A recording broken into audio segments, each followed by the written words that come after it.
யோ super Suruli இருக்கானே, பயங்கரமான அரசியல் கேடி. சூப்பர் சுருளி நேயர்களுக்கு அன்பு வணக்கங்கள். இப்ப நம்ம இந்த வீடியோல எதை பத்தி பார்க்க போறோம்னு பாத்தீங்கன்னா, விஷ்ணு விஷால் அவர்கள் வந்து சமீபத்துல கட்டா குஸ்தி 2 இந்த திரைப்படத்தோட ப்ரமோஷனுக்கு பேசிட்டு இருந்தப்போ ஒரு விஷயத்த சொல்லியிருக்காரு. இன்னைக்கு சொல்லக்கூடாது, நான் சொல்லிடுறேன். தலைவரை வந்து மைக்க புடிச்சிட்டு he has nothing against விஜய்னு சொல்ல வேண்டிய நிலைமை இருக்கு இன்னைக்கு. we are in that era where தலைவராலேயே சைலண்டா 4 நாள் இருந்தா அவர் இதெல்லாம் பண்றாருங்கிறது ஒரு ஆன்லைன்ல கலப்பி ஒரு விஷயத்தை கொண்டு வந்து அவரே வேற வழி இல்லாம மைக்ல வந்து நான் ஏன் இதெல்லாம் பண்ணோம், I've got nothing to do சொல்ற ஒரு காலத்துல தான் இருக்கும்.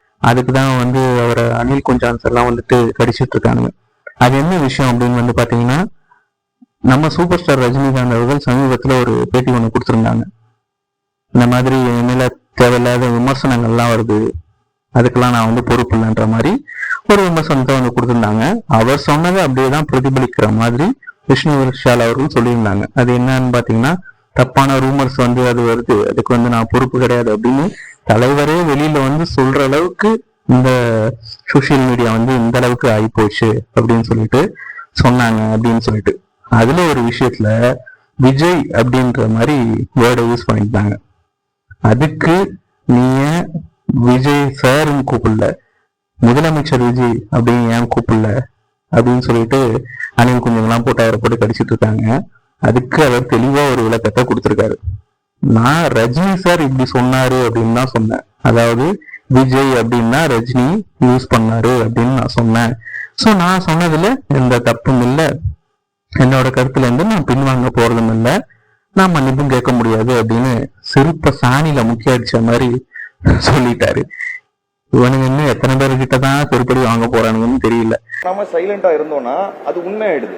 அப்போ எக்ஸ்பிளைன் பண்ண வேண்டிய சிச்சுவேஷன் வருது. அந்த எலெக்ஷன் டைம்ல சில விஷயங்கள் நடக்கும்போது எனக்கு என்னாச்சு, ஆன்லைன்ல என்ன போயிட்டு இருக்குன்னு கூட தெரியல. எனக்கு கூட இருக்க நண்பர் தான் சொன்னாரு இந்த மாதிரி போயிட்டு இருக்கு. அப்புறமா தான் ரஜினி சார் ஸ்பீச் கொடுக்கும்போது தான் புரிஞ்சது என்ன எதுக்காக கொடுத்தாருங்கிறது. ஸோ அதுதான் நான் வந்து ஒரு எக்ஸாம்பிளா சொல்லியிருக்கேன் தவிர்த்து எனக்கு யார் சப்போர்ட்டோ யாருக்கு அகேன்ஸ்டாவோ எனக்கு பேசுறதுக்கு எந்த விருப்பமும் இல்லை. இப்போ நான் சொன்னது கரெக்ட். இன்னைக்கு சோசியல் மீடியா அது வந்து நான் பேக் அடிக்க மாட்டேன். நான் என்ன சொன்னேனோ அது இப்போ நான் ஸ்டாண்ட் பண்றேன். நாட்டுல இங்க 1008 பிரச்சனை நடந்துட்டு இருக்கு. ஆளுங்கட்சியாகி முதலமைச்சர் ஆக்காரியில உங்க அண்ணன் உட்கார்ந்து இருக்காரு. இங்க நாட்டுல சட்டம் ஒழுங்கு சந்தி சிரிக்குது, மின்வெட்டு பிரச்சனைகள் தலைவிரிச்சு ஆடுது, தினம் ஒரு பாலியல் வன்கொடுமை நிறைய நடந்துட்டு இருக்கு, ஏகப்பட்ட பிரச்சனைகள் போயிட்டு இருக்கு. அது எல்லாத்தையும் விட்டுட்டு தேவையில்லாத பிரச்சனைகள் எல்லாம் போய் தலைவர் தான் அனில் கொஞ்சம் எப்பவுமே வேலையை வச்சுட்டு தெரியுறாங்க. இன்னொன்னு ரீல்ஸ் மோகன் சொன்னதுக்கு அப்புறம் தான் வந்து பாத்தீங்கன்னா இன்னொன்னு ஞாபகம் வருது. சமீபத்துல ஆட்சிக்கு வந்த புதுசுல அரசு பள்ளிகள்லயும் அரசு மருத்துவமனைகள்லயும் இந்த தாவேக்காவினர் போயிட்டு ரீல்ஸ் அட்டூழியம் எவ்வளவு பண்ணாங்கன்ட்டு பார்த்துட்டு தான் இருந்தோம். அதுக்கப்புறம் தாவேக்கா கட்சியினுடைய பொதுச் செயலாளர் புசி ஆனந்துக்கு இந்த மாதிரி யாரும் கட்சியினுடைய தலைமையின் அறிவுறுத்தல் இல்லாம இந்த மாதிரி ஆய்வுக்கெல்லாம் போகக்கூடாது, ரீல்ஸ் எல்லாம் எடுக்கக்கூடாது அப்படின்னு சொல்லி ஒரு உத்தரவு ஒன்றும் போட்டிருந்தாங்க. நீங்க என்ன வேணாலும் சொல்லி நாங்க கேட்க மாட்டோங்கிற மாதிரி.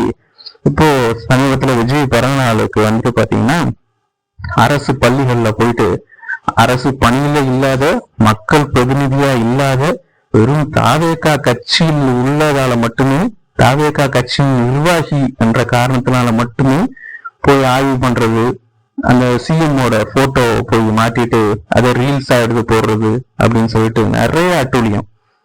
இதை இன்னும் யாரு கேட்கறதுன்னு தெரியல. இன்னொன்னு பாத்தீங்கன்னா, ஒரு 2 நாளைக்கு முன்னாடி போலியோ சொட்டு மருந்து வந்து தமிழ்நாடு ஃபுல்லாவே போட்டாங்க. அது எல்லாருக்கும் தெரிஞ்சிருக்கும். நம்ம முதலமைச்சர் விஜய் அவர்கள் தான் அதை வந்து ஆரம்பிச்சு வச்சிருந்தாங்க. அப்புறம் பாத்தீங்கன்னா போலியோ சொட்டு மருந்து போட்டதுக்கு அப்புறம் ஒரு ஈவினிங் டைம்ல வந்து இன்ஸ்டாகிராம்ல ஒரு ரீல்ஸ் வந்து ஒரே கண்டென்ட்டோட ட்ரெண்டாக ஆரம்பிச்சுது. அது என்னன்னு பாத்தீங்கன்னா, இந்த குழந்தைங்கள காமிக்கிறாங்க, சுண்டு விரல்ல மை வச்சிருக்காங்க. இந்த தாய்மார்கள் கேக்குறாங்க, என்னம்மா அது மை வச்சிருக்க அப்படின்னா, நான் ஓட்டு போட்டேன் அப்படின்னு சொல்லிட்டு அந்த குழந்தைங்க சொல்றாங்க. யாருக்குமா போட்ட அப்படின்னா, நான் விஜய் மாமாவுக்கு போட்டேன் அப்படின்னு சொல்லிட்டு. என்னது விஜய்க்கு ஓட்டு போட்டியா? எங்க கை காமி, நீ என்ன நாளே எனக்கு போய் ஓட்டு போட்டு வந்துருக்க.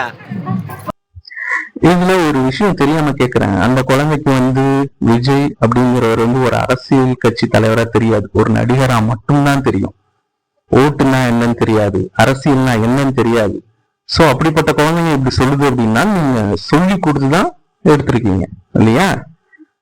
எதுக்கு இந்த மாதிரி ஒரு தேவையில்லாத வேலைகள் எல்லாம் பார்த்து குழந்தைங்களோட எதிர்காலத்தை ஏன் இப்படி கெடுக்குறீங்க? இந்த மாதிரி தப்பான ஒரு முன் உதாரணமா ஏன் ஆக்குறீங்க? நீங்க இப்படி ஆக்குறதால அரசியல் கட்சி தலைவர்னா இந்த மாதிரி படம் நடிச்சு ஹீரோ தான் தகுதி போல இருக்கு அப்படின்னு நினைச்சிட்டு அந்த குழந்தைங்க வளரும். இந்த மாதிரி பண்றதால அந்த குழந்தைங்களோட எதிர்காலமே கேள்விக்குறியாகும்.